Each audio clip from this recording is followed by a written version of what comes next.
E aí pessoal, tudo bem com vocês? Bem-vindos a mais um Nerdices da Jaque, especial do mês de terror. Eu sou a Jaqueline e no vídeo de hoje vamos falar sobre este livro aqui, o Ultra Carne.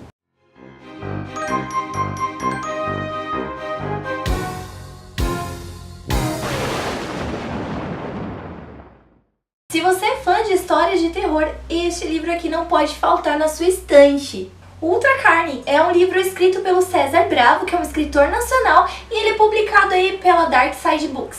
O que era engraçado é que na época quando eu tava lendo ele, quando alguém me perguntava Jaqueline, o que você tá lendo? E eu respondia assim, eu tô lendo o livro do Capiroto. Mas por que vocês acham que eu dei esse apelido tão carinhoso assim pra ele? Será que é por causa dessa capa aqui, com esse garfo com bode e esse crucifixo atrás dele? Ou será que é por causa dessas ilustrações estranhas que tem aqui dentro? Ou melhor ainda, será que esse livro conta a história do próprio Capiroto ou é um livro satânico? Então vamos deixar de enrolação e agora eu vou contar um pouco da história para você saber do que se trata um pouco esse livro. Na primeira parte desse livro você vai conhecer o Vladimir Lester. Ele é um menino ali que tem uma história assim meio estranha, você percebe que o autor não entrega muito assim do que acontece com esse menino, o que ele é. Você só vê ali que ele tá sendo abandonado ali por uma senhora numa igreja.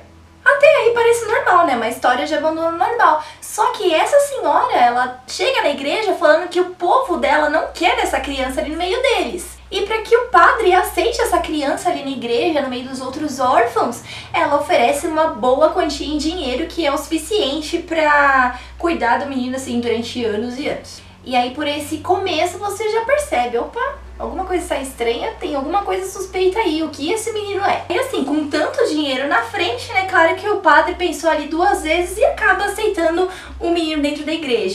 Mesmo ele percebendo que a criança tem um comportamento estranho, tem crenças diferentes das que são pregadas dentro da igreja.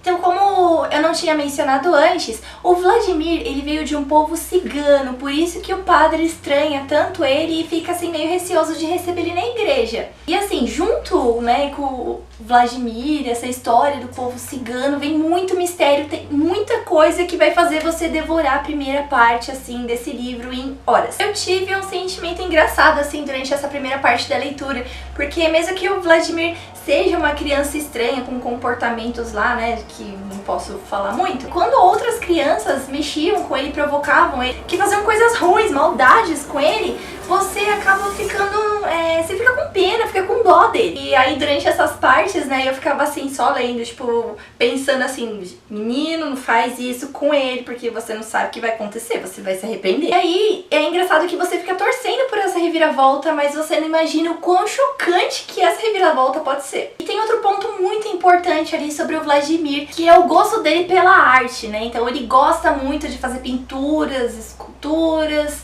Enfim, essa é uma parte muito importante da história, porque todas as outras partes do livro são, assim, ligadas com essas obras de arte. E a forma como essas ligações são feitas vai deixar a sua leitura, assim, mais emocionante, assim, você vai ficar mais empolgado ainda. Eu fico aí falando partes, né, eu não expliquei pra vocês o que acontece. Esse livro, ele é escrito de uma forma bem diferente, ele é escrito em 4 contos, e esses contos são ligados aí através desse ponto que eu trouxe aí pra vocês. As histórias são bem diferentes, né? Então elas passam por períodos, né? Às vezes anos de distância, mesmo sendo diferentes, então elas têm alguma coisinha ali que faz um ficar dependente do outro. Então essa história que eu contei pra vocês, ela é bem superficial do primeiro conto só, tipo, não entreguei assim nada do que esse livro é. Quando você chega no segundo conto, né, você tem ali personagens diferentes e quando você percebe a conexão ali com o primeiro conto, tipo, a sua cabeça explode. E aí isso vai acontecer várias vezes durante a leitura, você vai ficar assim, meu Deus, eu não acredito. Tem outra coisa que vale muito a pena mencionar, é como o César Bravo, ele desenvolve seus personagens.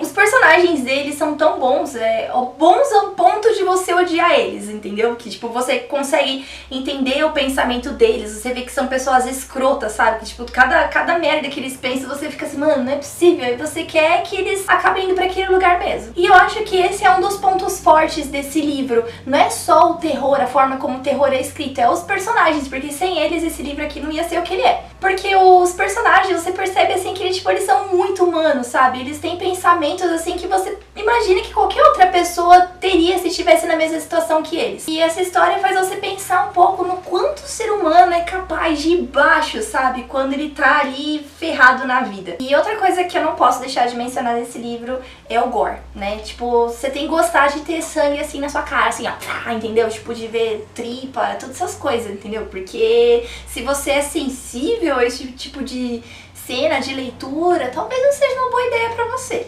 Porque aqui tem momentos, né, que você vê corpos sendo destroçados, assim, da pior maneira possível, sabe? Você não consegue imaginar, é só lendo que aí você vai entender o que eu tô falando. Mas eu não falei sobre o gore, assim, pra você pensar que o livro inteiro é desse jeito, não é isso, tá? O gore, ele é utilizado ali como um elemento de terror mesmo. Se o livro inteiro fosse de gore, só com esse tipo de cena, talvez, assim, a leitura ia ser um pouco, assim, né, mais difícil, sei lá, se as pessoas iam gostar. Por isso que eu falo que esse é um bom livro pra quem é fã de terror. Tipo, você tem que gostar desse tipo de cena. Só não recomendo muito essa leitura assim antes de você dormir, porque vai que você tem pesadelos. E aí, o que você achou dessa dica de leitura? Tem coragem de encarar? Você já leu esse livro?